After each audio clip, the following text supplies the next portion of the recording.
I'm Robert Ortung, the Assistant Director of the Institute for European, Russian, and Eurasian Studies.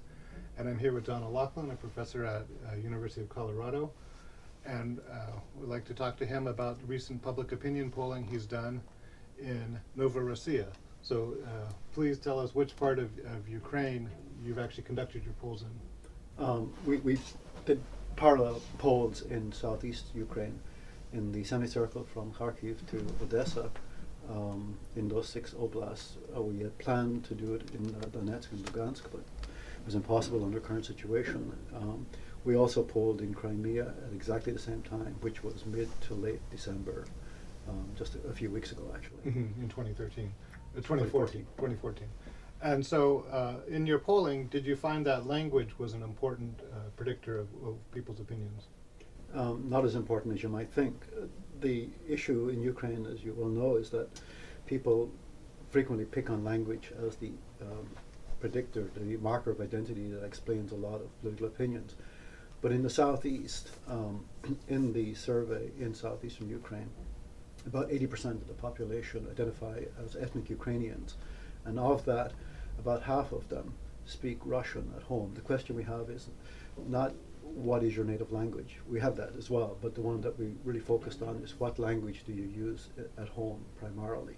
And we offered people choices. They could speak Ukrainian, Russian, a mix of Russian and Ukrainian, or some other language. About half of them said they speak Russian at home. These are ethnic Ukrainians who speak Russian at home. About a quarter said they speak Ukrainian at home, and about a quarter say they speak a mix of Russian and Ukrainian. And the dramatic result really is that there is no difference in the key opinions, regardless of whether you speak Russian, Ukrainian, or a mix of language. There is a difference between those who self-identify as Ukrainians and those who self-identify as Russians. Mm-hmm. But within the Ukrainian bloc, it doesn't matter what language you speak. The opinions are very, very similar. Mm-hmm. Okay, that's interesting.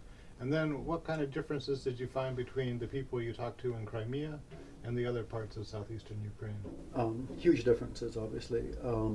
In Crimea, the sample is predominantly Russian, about 75%, and then about 20% Ukrainian and about 10% Tatar minority.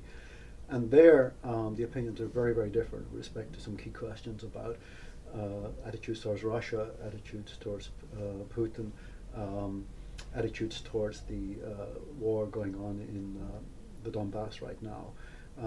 In Ukraine, very, very negative opinions about Putin and Russian policies in general, but actually quite positive opinions about Russians as a people. Mm-hmm. And also about half the samples say that they have a good opinion of Russia as a country. Mm-hmm. So people are making a very clear distinction between the individual, the policies, versus the population as a whole, and the kind of Russia as a because many of them say they're part of the Russian world.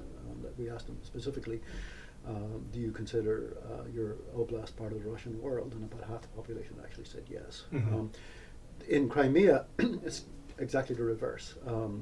Hugely positive opinions about Russia, hugely positive opinions about the annexation last spring, very, very positive opinions about Putin. They really are mirror images of each other. One is very negative about Putin and Russia's policies. The other is extremely positive about Putin and Russia's policies. Mm-hmm. All right. Well, thank you very much for sitting down and talking to us today.